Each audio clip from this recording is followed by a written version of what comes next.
జూబ్లీహిల్స్ ఎన్నికల ముందు అజారుద్దీన్కి మంత్రి పదవి ఇస్తానని చెప్పడం కేవలం మైనార్టీ ఓటర్లకు గాలం వేసేందుకే అని మాజీ ఎంపీ వినోద్ కుమార్ అన్నారు. సీఎం రేవంత్కు రెండేళ్లలో గుర్తుకురాని మైనార్టీలు ఎన్నికలు రాగానే ఇప్పుడు గుర్తుకొచ్చారా అని ప్రశ్నించారు. పేదల కోసం కేసీఆర్ ఇచ్చిన అనేక సంక్షేమ పథకాలు ఎందుకు బంద్ చేశారని ప్రభుత్వాన్ని ప్రశ్నిస్తున్న మాజీ ఎంపీ వినోద్ కుమార్తో మా ప్రతినిధి అరవింద్ ఫేస్ టు ఫేస్. చూసిన మాగంటి సునీత గోపీనాథ్ విజయం ఖాయం అంటున్నారు. అంటే ఈరోజు జవహర్ నగర్ నుండి ఈ ఏరియా బస్తీ మొత్తం కూడా మాజీ ఎంపీ వినోద్ కుమార్ గారు కూడా ఇప్పటికే ప్రచారం చేస్తున్నారు. వారిని అడిగి పూర్తి వివరాలు తెలుసుకున్నాం. సార్, ఏ విధంగా ప్రచారం కొనసాగుతుంది? ఈరోజు దురదృష్టవశాత్తు మరి మాగంటి గోపీనాథ్ గారు చనిపోవడము, వారి ఒక మంచి శాసనసభ్యులు, బడుగు బలహీన పేద వర్గాలు ఏ ఇంటి వేనా ఏ సందుల వేనా కూడా వారిని గుర్తుపడుతున్నారు, గుర్తుంచుకుంటున్నారు. అయ్యో అతను చనిపోవడం ఆ దురదృష్టం కూడా కొంతమంది ఇళ్లలో మాతోని వారు చెప్పడం జరిగింది. మరి వారి సతీమణి మాగంటి సునీత గారు మరి వారు ఇక్కడ పోటీ చేస్తున్నారు. కేసీఆర్ గారు వారిని పోటీ చేయమని చెప్పి సూచన చేయడము, మరి వారి కుటుంబం సభ్యులుగా వారు ఇప్పుడు భార్య పోటీ చేస్తున్నది. అయితే ఈ ఎన్నిక కేవలం ఒక సామాన్యమైనటువంటి ఉప ఎన్నిక కాదు. ఈ ఉప ఎన్నిక రాష్ట్ర రాజకీయాలను స్పష్టంగా బయటపెడుతున్నారు. ఏమంటున్నారు?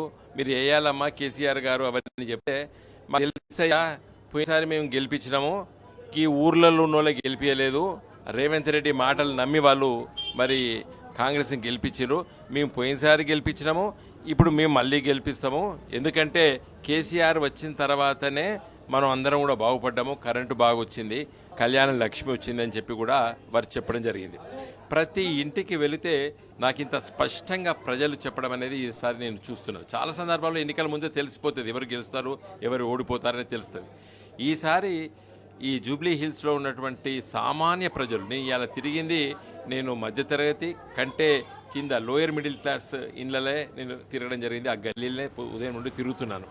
నాకు చాలా స్పష్టంగా ఒకటది, ఈసారి తప్పనిసరిగా కేసీఆర్ గారిని మళ్ళీ అధికారంలో తీసుకురావాలనేటువంటి ఆలోచన సామాన్యమైన ఓటర్కి వచ్చేసింది. జూబ్లీ హిల్స్ ఈ ఉప ఎన్నిక సునీత గారిని మంచి మెజార్టీతో గెలిపిస్తారు. ముస్లిం సోదరులు వీళ్ళంతా కూడా కాంగ్రెస్ పార్టీకి ఓట్లేస్తారని ఆ మొదటి రోజుల్లో కూడా ప్రచారమైంది. అది పటాపంచలు చేస్తున్నారు. ఇలా ఇక్కడ జూబ్లీ హిల్స్లో ఉన్నటువంటి మైనారిటీ సోదరి మనులు ఇద్దరు కూడా, ఆ కుటుంబ సభ్యులు కూడా వాళ్ళు చెప్తున్నారు. ఏం చెప్తున్నారు? అసలు మా కుటుంబాల్లో ఉన్న పిల్లల కోసం ఆలోచన చేసినటువంటి మొదటి ముఖ్యమంత్రి కేసీఆర్ గారు. మరి మంచి పాఠశాలలు పెట్టినరు, మైనారిటీ రెసిడెన్షియల్ స్కూల్స్ పెట్టడం జరిగింది, మాకు ఎక్కడ కూడా ఎలాంటి ఇబ్బందులు జరగలేదు. మరి ఈరోజు మా ఇళ్లలో ఆడపిల్లలకు పెళ్లి చేయాలంటే షాదీ ముబారక్ పేరిట మరి పెళ్లిలకు మరి ఖర్చులు కూడా దాదాపు ₹1,00,000 ఇవ్వడం జరిగింది. రేవంత్ రెడ్డి పసిగట్టాడు జూబ్లీ హిల్స్ గెలుస్తలేనని, అందుకోసమే ఒక ఎరా వేసాడు. ఏది? మంత్రి పదవి అజారుద్దీన్ గారికి. నిజంగా చిత్తశుద్ధి ఉంటే రేవంత్ రెడ్డికి 2 సంవత్సరాలు ఎందుకు వెళ్ళలేదు? అజారుద్దీన్కి ఇక్కడనే ఓడిపోయింది కదా ఆయన ఎమ్మెల్యేగా, ఇవ్వచ్చు కదా. అదే కేసీఆర్ గారు మంత్రివర్గం వారు ఎప్పుడు ప్రమాణ స్వీకారం చేసినా వారు ఎంబడి ఒక మైనారిటీ సోదరునికి మంత్రి పదవి ఇచ్చాడు కేసీఆర్ గారు.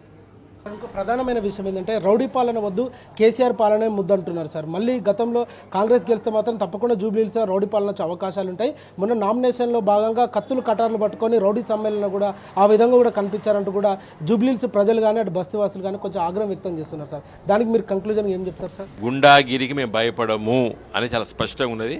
గుండాగిరి కానీ ఏది కానీ వాళ్ళు ఎవరు భయపడతలేరు. జూబ్లీ హిల్స్ ప్రజలు చాలా స్పష్టంగా ఉన్నారు. ఏది గల్లీలో కూడా మేము ఓటు మేమే ఇష్టం కదా, ఆయన ఎవరు అనేది కూడా ఉన్నది. 2 సంవత్సరాలుగా గుర్తురాని అజారుద్దీన్ నేడు ఇప్పుడు ఎందుకు గుర్తుకొచ్చాడు? కేవలం మైనార్టీ ఓట్లు కోసమేనా అంటూ, డ్రామా కోసమేనా అంటూ కూడా ఇప్పటికే తను తెలియజేశారు. ఏదేమైనప్పుడు కూడా జూబ్లీహిల్స్లో తప్పకుండా మాగంటి సునీత గోపీనాథ్ గెలుస్తారని కూడా వాళ్ళు ధీమా వ్యక్తం చేస్తున్నారు.